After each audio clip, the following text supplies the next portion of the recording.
बात कर लेते कुछ और खबरों की। भरतपुर के अपना घर आश्रम से एक दिल को छूने वाली घटना सामने आई, जहां पर 17 साल पहले घर से निकली एक महिला का उसके परिवार से मिलन हुआ। तो देखिए, महिला मानसिक अवसाद के कारण घर से निकली थी और उनके परिवार ने उनके मिलन की उम्मीद छोड़ दी थी, उन्हें मृत भी मान लिया था। हालांकि जब महिला का स्वास्थ्य ठीक हुआ तो आश्रम की टीम ने महिला के बताए गए पते के आधार पर परिवार से संपर्क किया और उन्हें महिला के जीवित होने की सूचना दी।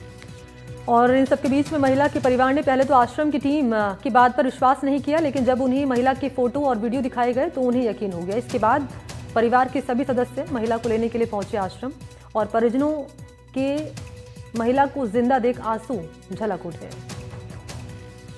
ललितेश कुशवाहा हमारे साथ जुड़ गए इसी खबर पर और जानकारी देने के लिए। ललितेश, हम जब भी खबरों की बात करते हैं, मुझे लगता है आज राखी है, बड़ा ही अहम दिन है। ये एक बहुत ही इंटरेस्टिंग खबर है और बड़ी खुशी की खबर है, क्योंकि एक ऐसा परिवार जिसने मान लिया था कि उनकी जो बहन है वो अब इस दुनिया में नहीं रही, लेकिन जब उनसे मुलाकात होती है 17 सालों बाद, क्या दृश्य थे ललितेश, जरा बताएं।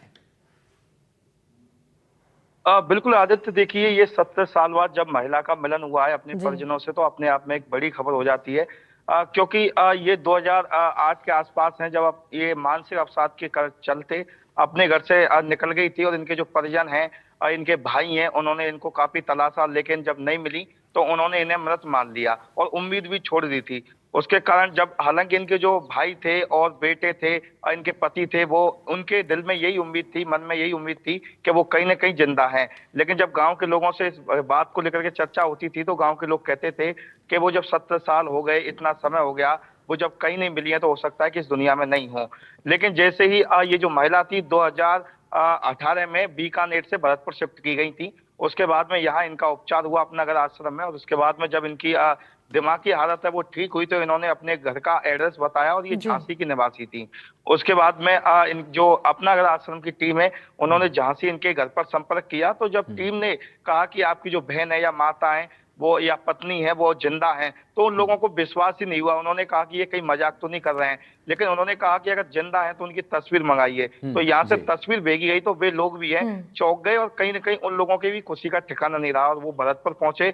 और आप देख पा रहे हैं तस्वीरों में इनकी जो और एक बात मैं जो मिल रही है आपसे ललितेश जी समझना चाहूंगी, क्योंकि अपना घर आश्रम की अगर हम यहाँ पर बात कर रहे हैं, कैसे जो लोग लापता हैं अपने परिवार को ढूंढ रहे हैं लेकिन पता नहीं चल पा रहा है, परिवार को भी और जो लापता उनको भी, वो कैसे इस आश्रम से संपर्क करें और आश्रम कैसे पूरा कार्य करता है खोए लोगों को अपने परिवार से मिलवाने को लेकर? बिल्कुल मनी, देखिए अपना अगर आश्रम की बात की जाए तो ये एक बड़ा आश्रम है और विदेशों में भी इसकी जो संस्था है वो संचालित है। यहाँ करीब 7,000 ऐसे व्यक्ति हैं जो अपने परिवार से बिछड़े हुए हैं। हालांकि यहाँ जो मानसिक जिनका संतुलन वो खराब हो जाता है, अवसाद के चलते वो यहाँ आते हैं, और जो अपना अगर टीम है वो लगातार इनकी देखभाल करती है, इनका उपचार करती है। उसके बाद में जो व्यक्ति ठीक होते हैं वो अपना एड्रेस बताते हैं तो इनकी जो टीम है वो संपर्क करती है। लेकिन अभी भी करीब 7,000 ऐसे व्यक्ति हैं जो अपने परिवार से बिछड़े हुए हैं। और अब तक कितने ऐसे लोग हैं जिनको ये अपना घर आश्रम जो है अपने परिवार से मिलवा चुका है? इसको लेकर कोई डेटा है आपके पास? बिल्कुल हाँ मनी, देखिए अगर बात की जाए करीब 1,000 से अधिक ऐसे व्यक्ति हैं या महिला हैं जो अपने परिवार से बिछड़ चुकी हैं। और इसको लेकर के जब भी वहां दृश्य देखा जाता है तो अपने आप में भावुक होने वाली घटना होती है, क्योंकि जो बरसों से जो परिवार का सदस्य है वो गायब है और अचानक ही उनके सामने जीवित होने की सूचना मिलती है, तो ये भी अपने आप में एक ललितेश, ये प्रक्रिया कैसे करते हैं? मतलब how do they go about it? मतलब इनका प्लान ऑफ एक्शन कैसे रहता है? जैसे कोई अगर यहाँ पर आता है तो ये आगे कैसे बढ़ते हैं, कैसे पहुंचते हैं उन परिवार तक?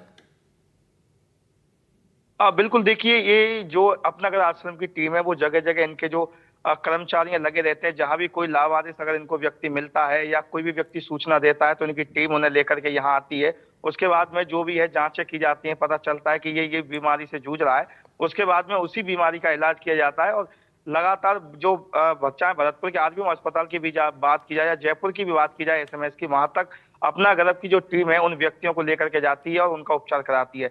जैसे ही ये जो ठीक हो जाते हैं उसके बाद में पता बताते हैं तो इनकी एक स्पेशल टीम होती है, वो लगातार बताए गए पते पर संपर्क करती है और जांच भी करती है। इनकी कई भी बार ऐसा होता है कि जो लोग पता नहीं बता पाते हैं उनके फोटो वीडियो वायरल भी किए जाते हैं। लेकिन ज्यादातर जो लोग हैं, अभी भी 7,000 के आसपास ऐसे लोग हैं जो अपने परिवार से बिछड़े हुए हैं और जो अपना अगर आश्रम में रह रहे हैं। जी चलिए, बहुत बहुत धन्यवाद करेंगे आपका मुकुल। आपने ललितेश महत्वपूर्ण जानकारी दी।